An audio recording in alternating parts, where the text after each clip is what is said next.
What do you want? What? You go ahead. I got them all.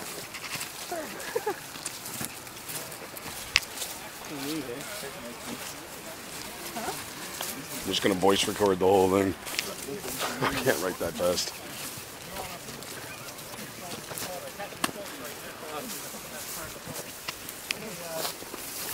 These are worth about $30,000 a piece. They're not cheap. But they're a really effective way.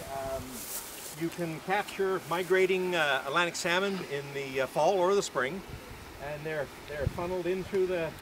It turns very, very slowly on the current, and they're funneled into a live box. Doesn't hurt them a bit. So using a turbine for catching healthy live fish. So what biologists do sometimes, if they want to assess a population, they do something called mark recapture. So that, let's say if you catch, sometimes they can catch 200-300 in a day when the peak of the run is on, but let's say altogether they caught, say, 3,000 or 4,000 or something like that, and they marked, let's say, 10% of those, and they recycled them back upriver, and then they looked at what proportion of the marked ones, if they're tagged or marked, they capture again. There's something that can be done called a mark recapture. They do this with a lot of different wildlife species.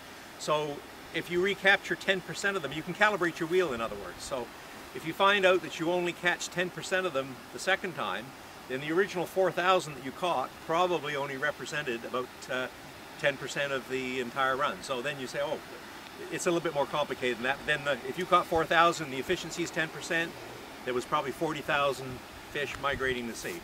Anyway, they can do a mark recapture. They do that in lakes too. New Brunswick DNR does that to evaluate populations of landlocked salmon and brook trout. Same sort of principle. You catch so many fish, you release them back into the lake, you set a net, and you catch them again and see what you catch again, and it's a way to come up with a population estimate for the lake or the river. So the Nashwauk, they use these wheels on the Nashwauk to count the number of smolts going to sea. Same thing on they do that on the Tobic too, so we can evaluate our program. And then they count the adults coming back, and they do something similar. They have a counting fence on the Nashwauk. It doesn't count every fish because once in a while you get heavy rainfall and the fence overtops, so fish can get by the fence without being caught in the trap. But what they do is every fish that goes through the trap is marked, and so they go up in the fall and they seine some of the larger pools, and then they look at the percentage of fish they catch in the fall. If 50% of the fish have a mark and 50% don't, then they know that the counting fence missed half the fish, and they can double up their population estimate. So that's sort of how it works. So right now, I mentioned the primary reason this facility was built was compensation for the hydro and the smolt mortality through the turbines. You add the 3 dams up, Mactaquac, Beechwood, and Tobic, fish coming out of the Tobic tributary, which is that important 60% of the habitat. By the time those fish get to the ocean, you've already lost 50% of them, which is a really, it's a really difficult thing. It's one reason that we're in a period of very low survival in the marine environment. Like the Nashwauk is below the Mactaquac Dam. So the survival of smolts going out the Nashwauk is, when in normal times, when you have normal marine survival, it's about at least 5 or 6%. So for every 100 smolts, you would get 5 or 6 adults back in normal times. It can be as high as 10%. So out of 100 smolts, you get 10 back. And the way the overall math works, a very large female salmon can produce up to 10,000 eggs. And you only get about a 1% survival in nature. You can go from 0.5% to 2.5%, but 1% is about typical. So 1% of 10,000 would be a 100 smolts. So of those 10,000 eggs, that one female produces about 100 smolts going to sea. If you have a 5 or 6% return, that's 5 or 6 adults back. So nature, under good conditions, remember you started with a female, you only need 1 male to go with her. You started with a pair, but potentially you've produced up to 5 to 6 adults coming back from that under normal or good conditions. Under extremely good conditions, you might get as many as 10, I shouldn't say back, but surviving to large size. And of course you do have seals, you've got fishermen, you've got other predators. But the bottom line is nature does produce a surplus, and as long as you end up with 2 again, you had 2 at the start, and you end up with 2 again, your run is going to stay stable. So if you had 100 pairs, and then in the next generation you've still got 100 pairs, your run is stable. And anyway, that's when conditions are good. But instead of getting that 5 or 6% minimum survival, in recent years the survival on the Nashwauk has only been 1.5 to 3%, and that's why the run has done this. It's just steadily gone down. So, and they know that because, as I explained, they can calculate through a mark recapture how many smolts go to seed. They have the counting fence to come up with an estimate of the number of adults back. So for each year, they can figure back to the year those fish went to see the smolts. They can come up with a percentage of marine survival. And the good news is that we've had, after about 10-12 years of this, and 1.5 to 3%, 5 out of the last 7 years on the Nashwauk have been back up to the normal 5. We even have 1 year that was 12%. They've been back up to the 5 to 6% level. So you say, well, why isn't the Nashwauk have huge numbers of fish in it again? It's because when you get way down like this, you might have increased your return rate, but your egg deposition all those years was going down, down, down, down. So if you've got a low egg deposition, that gives you a small number of smolts going to seed. So if you only got a few smolts going to seed, even if you got a 10% return, it's not going to give you a big. So it's sort of like in the bank. If you had a 10% interest rate on your money and you got 100,000 in the bank, you're going to be doing really well. If you only got $100 in the bank, doesn't matter that the return rate's 10%, you're not going to make a lot of money on $100. So think of that in terms of smolts. If you've got 1,000 smolts going to seed, 10% is not going to give you a huge, well, you're going to get 100 back, 10% of 1,000. If you had 50,000 smolts going to seed, your 10% would be 5,000 adults coming back. So that's the kind of thing. So it's, even after the cycle turns and the marine survival is going back up again, it takes years, it'll take years again to rebuild the runs back up. So, you know, it is a delayed effect. Instantly having a better marine survival doesn't instantly turn around into huge numbers of large fish, because you have to rebuild the egg depositions, rebuild the juvenile levels. So, any questions? I've probably gone on. Well, is there an expectation that there will be a decline again in the overall population? If you mentioned the decline over the number of years, we're down to 1.5 to 3%. Yeah, no one knows what caused that. Right. Okay, so there's no definite cause. No, we have absolutely no idea what caused that. Oh, okay. All we know is that there's some factor, or maybe not just one, maybe some combination of factors. There are research scientists, one guy at McGill, he has tracked, there's a 75-year cycle in the Northwest Atlantic. The whole thing turns. The whole Northwest Atlantic has a 75% like a clock turning. And within that, you get environmental and ecological changes as that turns. So he's looked back at salmon runs back into the 14 and 1500s over a long period of time, and he believes that because the salmon from Europe also go to West Greenland, right, which is in the Northwest Atlantic. That's where the main feeding grounds for our St. John River salmon, our Miramichi salmon. In fact, most of the salmon from North America go to the feeding grounds off West Greenland. Jerry mentioned you guys have heard about the endangered Inner Bay of Fundy salmon. No one knows where they go in the wintertime.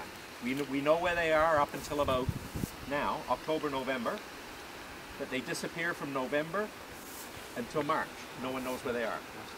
We know where they are in March because they show back up in the Bay of Fundy again, just based on tagging. But there's a real mystery with the Inner Bay of Fundy salmon. No one knows where their marine migration is. They don't go to West Greenland.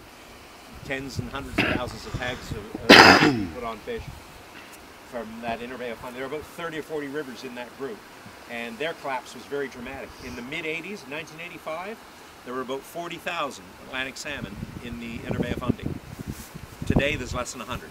In fact, most of them are in facilities like this. We have a living gene bank, which means we have adult broodstock and all sizes up to that from at least 150 families. We managed to collect a variety, a genetic variety from at least 150 families, both in the Stewiacke in Nova Scotia and the Gaspereau River, which is behind Acadia in Nova Scotia. There are 2 rivers in Nova Scotia that are in live gene banks.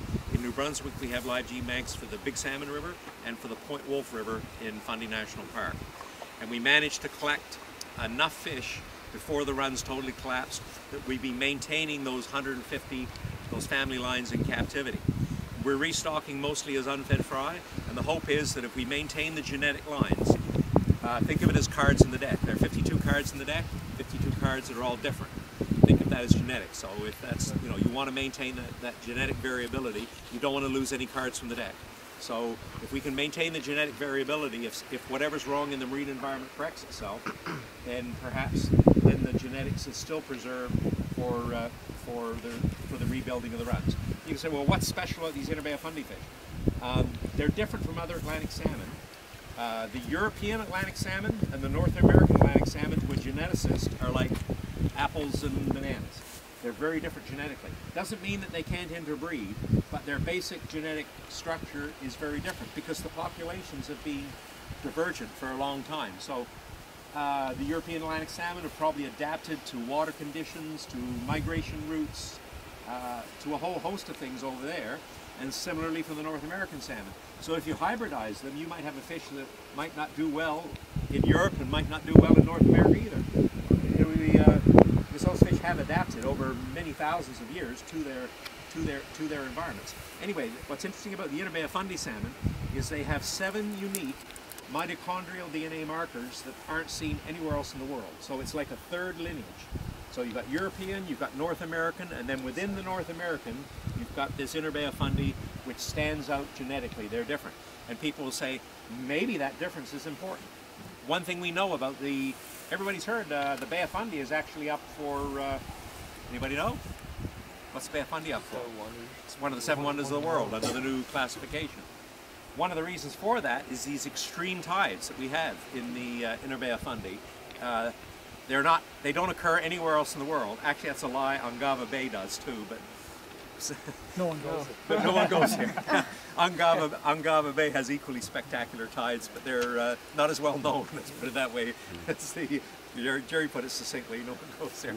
But anyway, they are up for one of the wonders, and so one could theorize that perhaps the unique genetic structure of those Interbay Fundy salmon perhaps enable them to live. If you've ever seen those rivers or driven over them, like the Stewiacke, sometimes they're all muddy. Maybe those fish have special adaptations that enable them to find their way through that turbulent tidal mud that you see in the Petacodiac and the mouth of in those harbors. So, did you mean is it Stewiacke or the Shubenacadie River?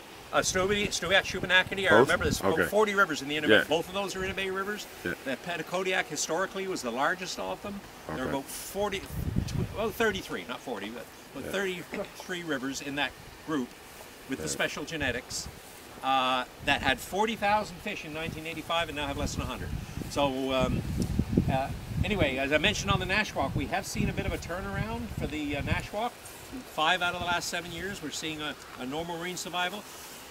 There seems to be something happening in the Interbay. On the Big Salmon River, we went from about 20 adults in the river, they count them each year, to about 40, to about 60, and I think last year they figured there was 80 in the river, and I think this year the estimate's up over 100.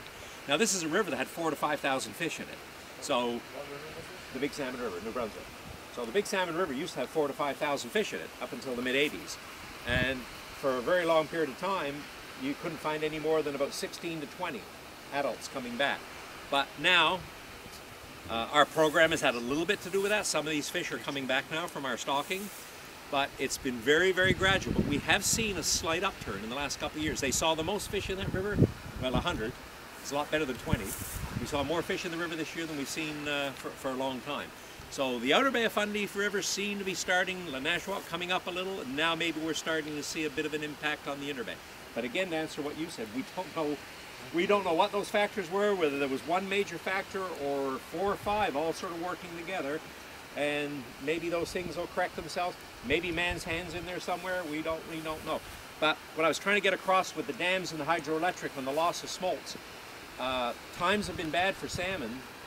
Even a river like the Miramichi, it's not had any closures. It's had a food fishery for the Aboriginals. It's had a wonderful recreational fishery. But before this collapse happened, commercial fishermen used to take 12,000 large salmon every year in a commercial fishery in Miramichi Bay. Those fish aren't there. The Greenland fishery, which used to take 3,000 metric tons, which is something like,